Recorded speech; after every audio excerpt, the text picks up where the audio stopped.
Yes, nag-start po tayo since 1972 po po sa Susi.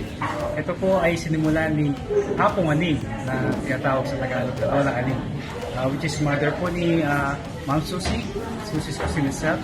Mostly po ang aming mga branch ay nasa Central Luzon, so specifically Pampanga. So meron po kami 2 branches in Manila, which is Tomas Morato and Las Piñas.